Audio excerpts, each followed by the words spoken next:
আল্লাহ রাব্বুল আলামিন সূরা হুদের এই আয়াতে বলেন, হে মক্কার মূর্তি পূজারী মুশরিকেরা, তোমরা বলেছিলে কোরআন মানব রচিত গ্রন্থ, এই জন্য তোমাদেরকে আমি চ্যালেঞ্জ ছুড়ে দিলাম, আমার কোরআনের মতো একটি কোরআন তোমরা বানিয়ে আনো।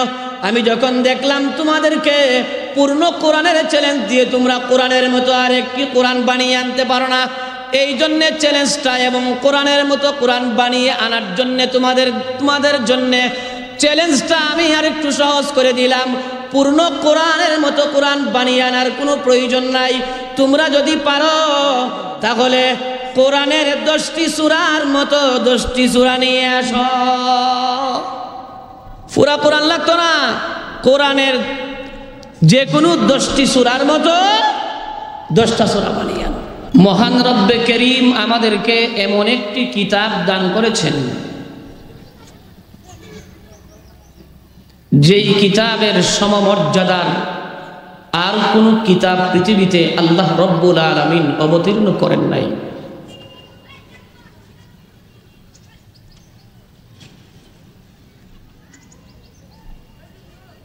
আসমানি যত কিতাব আল্লাহ রব্বুল আলামিন এই দুনিয়াতে নাজিল করেছেন, সবগুলো কিতাবের মধ্যে সর্বশ্রেষ্ঠ এবং মর্যাদাপূর্ণ কিতাব হলো আল কোরআন। আপনারা কি বলেন, কথা ঠিক কিনা? সবচেয়ে শ্রেষ্ঠত্ব এবং মর্যাদাপূর্ণ কিতাব হলো আমাদের কোরআন। তো এই আল কোরআনের মর্যাদা সম্পর্কে সূরাতুল ওয়াকিয়া 77, 78 এবং 79 নম্বর আয়াত আপনাদের খেদমতে আমি তিলাওয়াত করেছি। এই 3টি আয়াতের সাথে পূর্বের আরো 2টি আয়াতের সম্পর্ক রয়েছে। এই জন্যে পূর্বের 2টি আয়াতের আলোচনা আমরা আগে বুঝি, এরপরে পরবর্তী 3টি আয়াতগুলোর আলোচনা আমরা পরে বুঝার চেষ্টা করি। এর আগের যে আরো 2টি আয়াত রয়েছে, এর মধ্যে একটি আয়াত হলো আল্লাহ রব্বুল আলামিন ইরশাদ করেন, ফালা উকসিমু বিমাওয়াকিইন নুজুম ওয়া ইন্নাহু লাকাসামুন লাউ তা'লামুনা আযীম।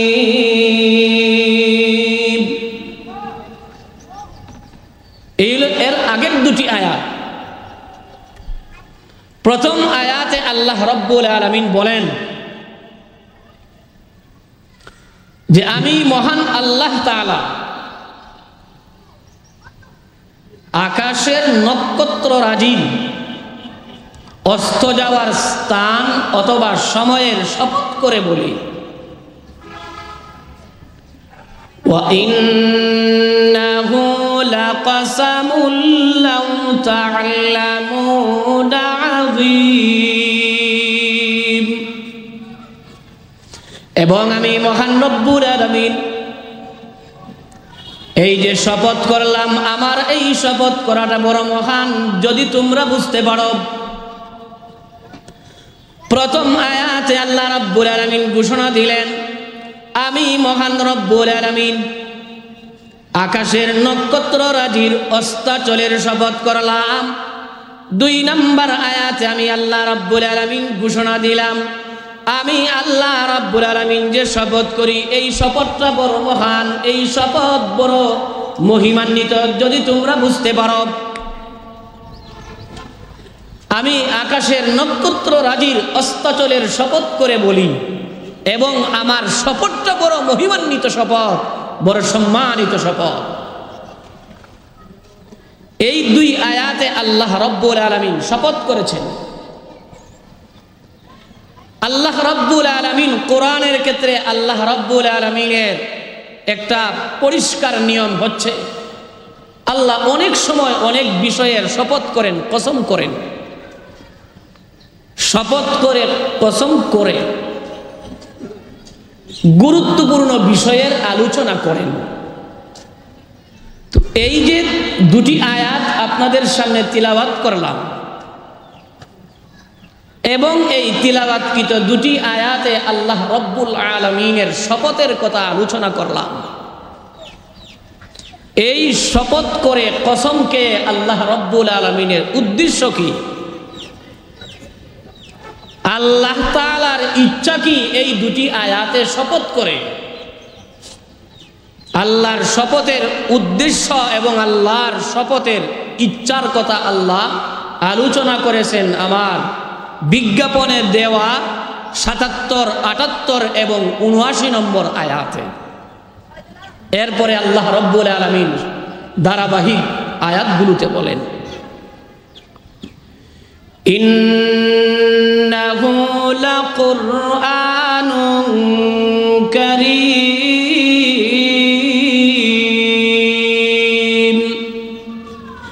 আল্লাহ রব্বুল আলামিন মক্কার মূর্তি পূজারী মুশরিকদেরকে লক্ষ্য করে বলেন, হে মক্কার মূর্তি পূজারী মুশরিকেরা, তোমরা আমি মহান রব্বুল আলামিনের পক্ষ থেকে নাজিল করা আমি আল্লাহর শাশ্বত বিধান, আমি আল্লাহর কালাম, আমি আল্লাহর কালাম পবিত্র কোরআনে কারীম আমি তোমাদের কাছে নাজিল করলাম। তোমরা মক্কার মুশরিকেরা বলো, এই আমি আল্লাহর কালাম এবং আমি আল্লাহর পবিত্র কোরআনুল কারীম হলো মানব রচিত কথা, মানব রচিত কালাম। আমি আল্লাহ রব্বুল আলামিন আকাশের নক্ষত্র রাজির অস্তাচলের শপথ করে বলি এবং আমার শপথটা হলো মহান, ইন্নাহু লাকুরআনুন কারীম। আমি আল্লাহ রব্বুল আলামিন তোমাদের কাছে যে মহাগ্রন্থ আল কোরআন অবতীর্ণ করলাম, এই কোরআন হলো বড় মহিমান্বিত কোরআন। আল্লাহ বলেন, আমি নক্ষত্র রাজির অস্তাচলের শপথ করে বলি, আমার শপথ বড় মহান, ইন্নাহু লাকুরআনুন কারীম। আমার পক্ষ থেকে নাজিল করা কোরআন মানব রচিত কোনো গ্রন্থ নয়, সম্মানিত মহিমান্বিত কিতাব। তাহলে ইন্নাহু লাকুরআনুন কারীম, এই কোরআন বড় সম্মানিত কোরআন, এই কোরআন বড় মহিমান্বিত কোরআন। এর পরবর্তী আয়াতে মহান রব্বুল আলামিন বলেন, ফি কিতাবিম মাকনুন। ওরে মক্কার মূর্তি পূজারী মুশরিকেরা, তোমরা তো আসলে বুঝো না, আমি আল্লাহ রব্বুল আলামিন মুহাম্মদের কাছে যে কোরআন অবতীর্ণ করলাম, এমন একটি কিতাব আমি অবতীর্ণ করলাম, যেই কিতাব বড় সম্মানিত কিতাব। এটা এমন সম্মানিত এবং মহিমান্বিত কিতাব, ফি কিতাবিম মাকনুন। এই কিতাব আমি আল্লাহ রব্বুল আলামিন গোপন আরেকটি কিতাব ৭ আকাশের উপরে লৌহে মাহফুজে সংরক্ষণ করে রাখলাম। ফি কিতাবিম মাকনুন, সংরক্ষিত লৌহে মাহফুজে আমি সেটাকে কি করলাম, গোপন করে রাখলাম। ৩৮ নম্বর আয়াতে বলেন, ৭৯ নম্বর আয়াতে আল্লাহ রব্বুল আলামিন বলেন, লা ইয়ামাসসুহু ইল্লাল মুতাহহারুন। ও মক্কার মুশরিকেরা, তোমরা বলো এই কোরআনে কারীম মানব রচিত গ্রন্থ, মানবের বানানো কিতাব। তোমরা আসলে বুঝো না, তোমরা আসলে অনুধাবন করতে পারো না। আমি আল্লাহ রব্বুল আলামিন মুহাম্মদের কাছে এমন একটি কিতাব নাজিল করলাম, যেই কিতাব আমি আল্লাহ রব্বুল আলামিন লৌহে মাহফুজে সংরক্ষণ করে রাখলাম এবং লৌহে মাহফুজের সেই সংরক্ষিত কিতাব পাক পবিত্র ফেরেশতারা ছাড়া কেউ হাত ধরতে পারে না।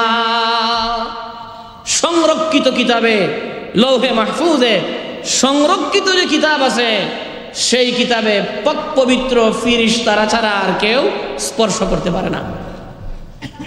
এই যে ৩টি আয়াত, এই ৩টি আয়াতের প্রথম যে আয়াত, এই আয়াতে আল্লাহ বলেন ইন্নাহু লাকুরআনুন কারীম। এই কিতাব হলো সম্মানিত কিতাব। এখানে ৭৭ নম্বর আয়াতে আল্লাহ রাব্বুল আলামিন কোরআনের সাথে একটা আলাদা শব্দ ব্যবহার করেছেন, যেই শব্দটাকে আরবিতে উচ্চারণ করলে কারীমুন হয়। কি হয় বলুন? কারীমুন। কোরআনের একটা বৈশিষ্ট্য এবং গুণ হলো কারীম। এই কারীমুনের যতগুলো অর্থ আছে, তাফসীর আছে, এর মধ্যে একটা তাফসীর হলো কোরআন সম্মানিত। জুড়ে বলুন, কোরআন কি সম্মানিত? কোরআন, কোরআনকে আল্লাহ রাব্বুল আলামিন যতভাবে সম্মানিত এবং মহিমান্বিত করেছেন, এর অনেকগুলো কারণ আছে কোরআন সম্মানিত হওয়ার এবং মহিমান্বিত হওয়ার। এর মধ্য থেকে আমি আপনাদের সম্মুখে শুধু তিনটি কারণ উল্লেখ করব, যে তিনটি কারণে, বিশেষভাবে তিনটি কারণে কোরআন মহিমান্বিত এবং সম্মানিত হয়েছে। এর মধ্যে একটি কারণ হলো কোরআন আল্লাহর পক্ষ থেকে মাহফুজ। বলুন, কোরআন আল্লাহর পক্ষ থেকে মাহফুজ। মাহফুজ অর্থ সংরক্ষিত। আল্লাহ তাআলা আসমানি আরো যত কিতাব নাজিল করেছেন, অবতীর্ণ করেছেন, কোন কিতাব আল্লাহ রাব্বুল আলামিন সংরক্ষণের ওয়াদা দেন নাই, সংরক্ষণ আল্লাহ তাআলা করেন নাই আসমানি আর কোন কিতাব। আমাদেরকে কোরআন নামক একটি কিতাব দিয়েছেন, এই কিতাব সংরক্ষণের ওয়াদা আল্লাহ নিজে করেছেন এবং আল্লাহ বলেন আমি নিজেই এই কোরআনের সংরক্ষক। সূরাতুল হিজরের 9 নম্বর আয়াতে আল্লাহ ঘোষণা করেন,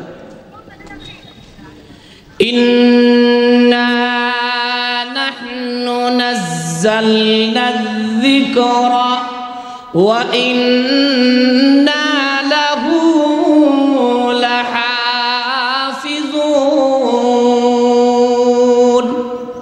আল্লাহ রাব্বুল আলামিন সূরা হিজরের 9 নম্বর আয়াতে বলেন, ও বিশ্বনবী, আমি মহান আল্লাহ রাব্বুল আলামিন আপনাকে ঘোষণা দিলাম, আমি আল্লাহ রাব্বুল আলামিন জিকির নামক উপদেশমূলক গ্রন্থ আপনার কাছে আমি অবতীর্ণ করলাম। এই উপদেশমূলক গ্রন্থ আমি আপনার কাছে অবতীর্ণ করলাম এবং এই গ্রন্থ ওয়া ইন্না লাহু লাহাফিজুন, এবং আমি আল্লাহ নিজে ওয়াদা দিলাম এই গ্রন্থ সংরক্ষণ করনেওয়ালা আমি আল্লাহ। আমি নিজেই অবতীর্ণ করলাম, আমি নিজেই এর সংরক্ষক। বলুন তো, আমাদের কিতাব সংরক্ষণের ওয়াদা কে করেছেন? আল্লাহ তাআলা। মহান আল্লাহ রাব্বুল আলামিন আসমানি আর কোন কিতাব হেফাজতের এবং সংরক্ষণের ওয়াদা দেন নাই। এই জন্যে আল্লাহর পক্ষ থেকে আসমানি আর কোন কিতাব সংরক্ষণ করা হয় নাই। কিন্তু মহান আল্লাহ রাব্বুল আলামিন আসমান থেকে ইহুদিদের কিতাব তাওরাত অবতীর্ণ করেছিলেন, নাসারাদের কিতাব আল্লাহ রাব্বুল আলামিন ইনজিল অবতীর্ণ করেছিলেন, দাউদ পয়গম্বরের কিতাব জাবুর আল্লাহ আসমান থেকে নাজিল করেছিলেন, অবতীর্ণ করেছিলেন। কিন্তু আসমানি কোন কিতাব সংরক্ষণের ওয়াদা আল্লাহ দেন নাই। আল্লাহ রাব্বুল আলামিন আসমান থেকে যতগুলো কিতাব অবতীর্ণ করেছেন, এর মধ্য থেকে কোরআন এমন একটি কিতাব যেই কিতাবের সংরক্ষণের ওয়াদা আল্লাহ নিজে নিয়েছেন। আল্লাহ রাব্বুল আলামিন আসমানি অন্যান্য কিতাবগুলো সংরক্ষণের দায়িত্ব, ইহুদিদের কিতাব তাওরাত সংরক্ষণের দায়িত্ব আল্লাহ রাব্বুল আলামিন ইহুদি আলেমের কাছে দিয়েছিলেন। নাসারাদের কিতাব ইনজিল কিতাব সংরক্ষণের দায়িত্ব আল্লাহ নাসারাদের কাছে দিয়েছিলেন। এবং দাউদ পয়গম্বরের কিতাব জাবুর কিতাব ও আসমানি কিতাব, সেই কিতাব হেফাজতের ওয়াদা আল্লাহ দেন নাই। দাউদ পয়গম্বরের উম্মতের কাছে আল্লাহ রাব্বুল আলামিন দাউদ আলাইহিস সালামের উম্মতের আলেমদেরকে দায়িত্ব দিয়েছিলেন জাবুর কিতাব হেফাজতের জন্য। কিন্তু অন্যান্য ধর্মাবলম্বীরা আসমানি কোনো কিতাব সংরক্ষণ করে নাই, হেফাজত করে নাই। আল্লাহ রাব্বুল আলামিন তাদেরকে দিয়েছিলেন দায়িত্ব এবং কর্তব্য, আসমানি অন্যান্য কিতাব তারা হেফাজত করে নাই। এই মর্মে মহান রব্বুল আলামিন কোরআনে কারীমের এক আয়াতে বলেন, বিমাস্তুহফিযু বিন কিতাবিল্লাহ।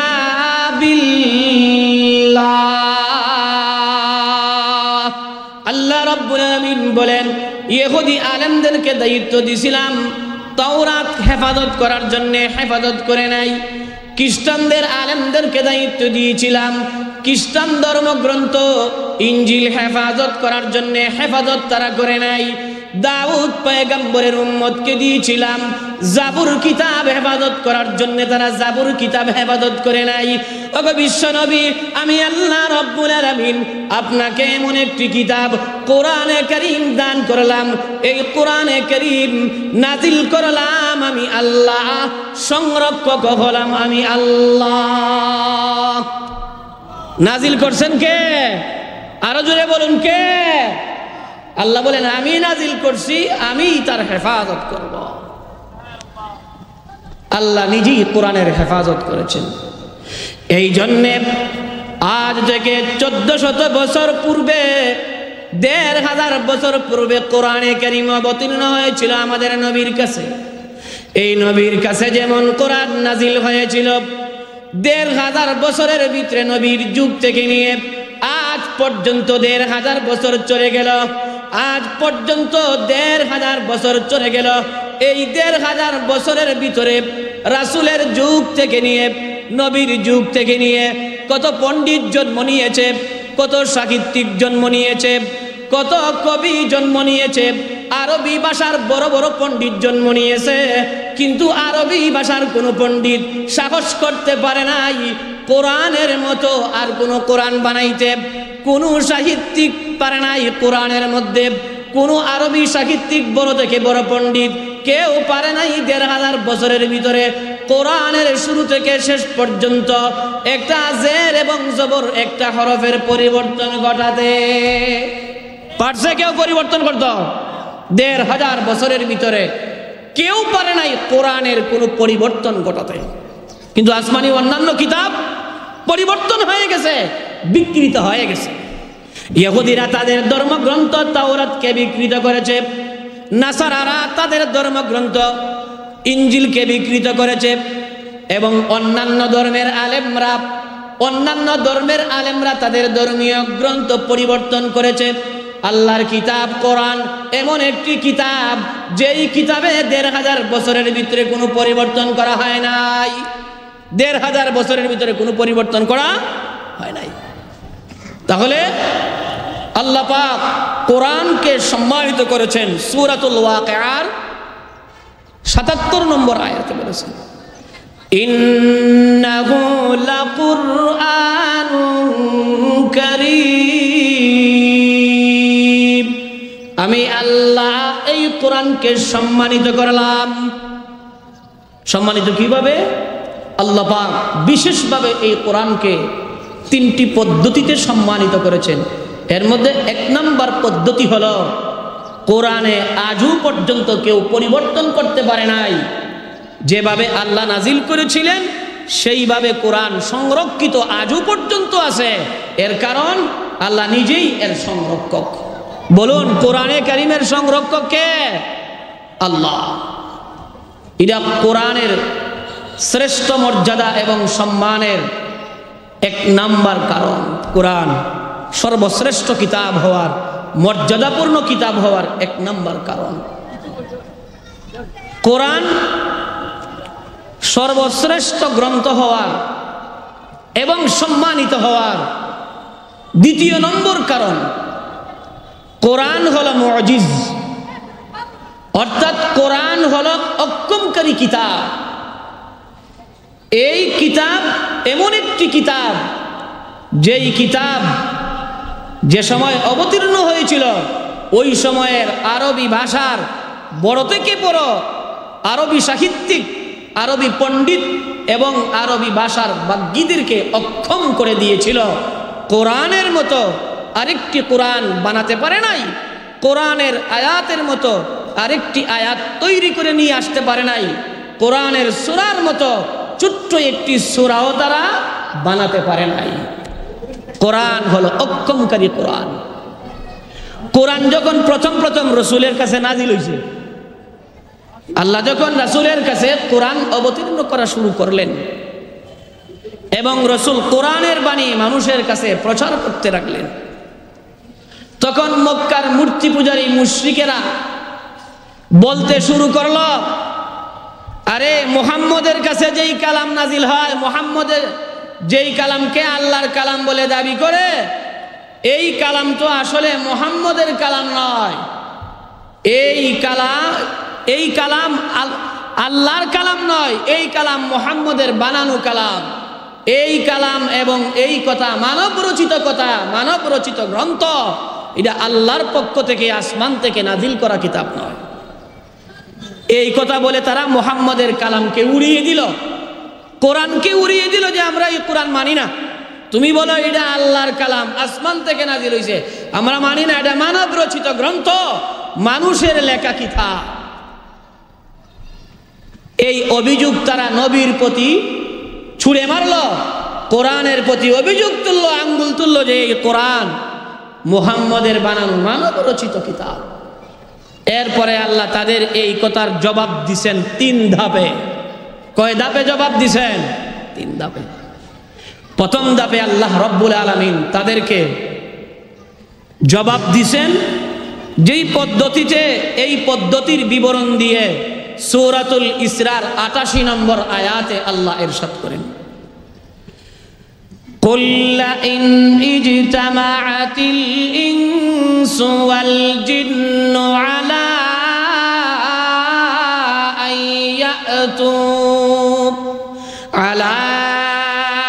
أن يأتوا بمثل هذا القرآن ولا يأتون بمثله ولو كان بعضهم لبعض ظهيرا। আল্লাহ রাব্বুল আলামিন, মহান রাব্বুল আলামিন সূরা বনী ইসরাইলের 88 নম্বর আয়াতে বলেন, ও বিশ্বনবী দুজাহানের বাদশা আমি আল্লাহ রাব্বুল আলামিন সূরা বনী ইসরাইলের 88 নম্বর আয়াতে তাদের এই অভিযোগ এবং আপত্তির জবাব দিলাম। ওগো বিশ্বনবী সাল্লাল্লাহু আলাইহি ওয়াসাল্লাম, আপনি মুহাম্মদুর রাসূলুল্লাহ, আপনি মক্কার মূর্তি পূজারী মুশরিকদেরকে বলে দিন, ঘোষণা করে দিন, ও দুনিয়ার মুশরিকেরা, আমি আল্লাহর পক্ষ থেকে তোমাদেরকে ঘোষণা করে দিলাম, আল্লাহ রাব্বুল আলামিন বলে দিয়েছেন আমাকে তোমাদেরকে বলে দেওয়ার জন্য, গোটা বিশ্বজাহানের মানব এবং জিনজাতি, মানব জাতি এবং জিনজাতি যদি ঐক্যবদ্ধ হয়ে যায়, একত্রিত হয়ে যায়, আমার এই কোরআনের মতো একটি কোরআন নিয়ে আসতে, আমি আল্লাহ তাদেরকে চ্যালেঞ্জ ছুড়ে দিলাম, তোমরা যদি পারো গোটা পৃথিবীর সকল মানব এবং দানব, তাহলে এই কোরআনের মতো আরেকটি কোরআন তোমরা বানিয়ে আনো। আল্লাহ চ্যালেঞ্জ ছুড়ে দিলেন প্রথম ধাপে, এই কোরআনের মতো আরেকটি কোরআন তোমরা বানিয়ে আনো। এরপর আল্লাহ বলেন, ওয়ালা ইয়াতুনা বিমিসলিহি, আল্লাহ রাব্বুল আলামিন বলেন তারা এই কোরআনের মতো আরেকটি কোরআন বানিয়ে আনতে পারবে না, পারে নাই তারা, আর পারবেও না। ওয়ালাউ কানা বা'দুহুম লিবা'দিন যাহিরা, এরপরে আল্লাহ রাব্বুল আলামিন বলেন সারা পৃথিবীর মানব এবং দানব যদি একত্রিত হয়ে যায়, এরপরেও আমার কোরআনের মতো একটি কোরআন বানিয়ে আনতে পারবে না, এবং তারা পারেও নাই কোরআনের মতো আরেকটি কোরআন বানিয়ে আনতে। এরপরে আল্লাহ রাব্বুল আলামিন বলেন যদি তারা আর কাউকে সাহায্য নিতে চায়, একজন আরেকজনকে যদি সাহায্যগীর বানাইতে চায়, একজন আরেকজনের জন্য সহযোগী হয়ে যায়, সহযোগী হয়েও তারা আমার কোরআনের মতো আরেকটি কোরআন তারা নিয়ে আসতে পারবে না। একজন আরেকজনের সহযোগী হলেও কোরআনের মতো কোরআন বানিয়ে আনতে পারবে না। আল্লাহ তাআলা চ্যালেঞ্জ দিলেন যে তোমরা যদি পারো, তোমরা তো বলো যে মানব রচিত কিতাব, তাহলে আমার কোরআনের মতো পূর্ণ একটি কোরআন তোমরা বানিয়ে আনো।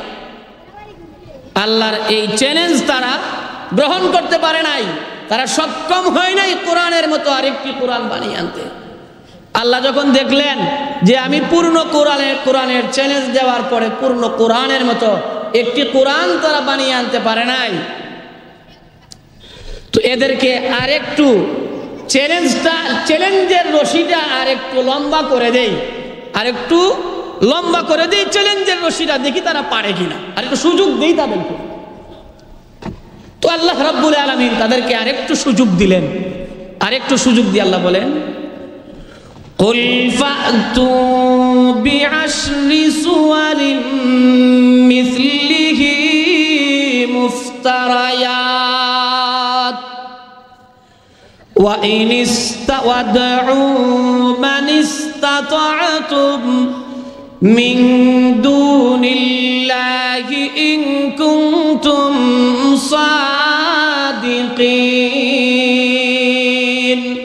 আল্লাহ রাব্বুল আলামিন সূরা হুদের এই আয়াতে বলেন, আল্লাহ রাব্বুল আলামিন সূরা হুদের এই আয়াতে বলেন, হে মক্কার মূর্তি পূজারী মুশরিকেরা, তোমরা বলেছিলে কোরআন মানব রচিত গ্রন্থ, এই জন্য তোমাদেরকে আমি চ্যালেঞ্জ ছুড়ে দিলাম, আমার কোরআনের মতো একটি কোরআন তোমরা বানিয়ে আনো। আমি যখন দেখলাম তোমাদেরকে পূর্ণ কোরআনের চ্যালেঞ্জ দিয়ে তোমরা কোরআনের মতো আর একটি কোরআন বানিয়ে আনতে পারো না, এই জন্যে চ্যালেঞ্জটা এবং কোরআনের মতো কোরআন বানিয়ে আনার জন্য তোমাদের জন্য চ্যালেঞ্জটা আমি আর একটু সহজ করে দিলাম। পূর্ণ কোরআনের মতো কোরআন বানিয়ে আনার কোনো প্রয়োজন নাই। তোমরা যদি পারো তাহলে কোরআনের 10টি সূরার মতো 10টি সূরা নিয়ে আসো। পুরা কোরআন লাগতো না, কোরআনের যে কোনো 10টি সূরার মতো 10টা সূরা বানিয়ে আনো। এরপরেও তারা অক্ষম হয়ে গেল, কোরআনের 10টি সূরার মতো 10টি সূরা নির্মাণ করতে পারে নাই, নিয়ে আসতে পারে নাই, বানিয়ে আনতে পারে নাই, তারা অক্ষম হয়ে গেছে। কেন অক্ষম হইল? পূর্ণ কোরআনের মতো কোরআন বানিয়ে আনতে পারে নাই, কোরআনের 10টি সূরার মতো সূরা বানিয়ে আনতে পারে নাই, তারা অক্ষম হয়ে গেল, অপারগ হয়ে গেল। অপারগ তারা কেন হলো? এর কারণ একটাই, তোমরা বলতা এই কোরআন মানব রচিত কোরআন। দেখো, এই কোরআন মানব রচিত কোরআন নয়, মানব রচিত গ্রন্থ নয়, এই কিতাব আমি আল্লাহর কিতাব, আসমান থেকে নাজিল করেছি।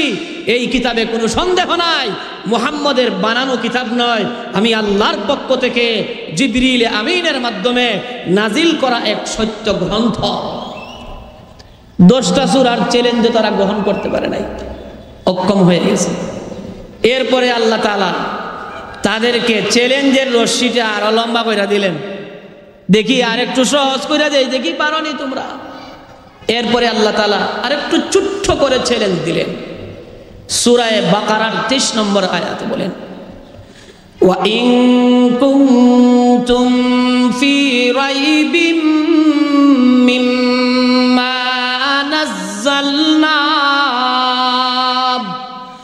নাযালনা আলা আবদিনা ফাতু বিসূরাতিন মিন মিসলিহি ফাতু বিসূরাতিন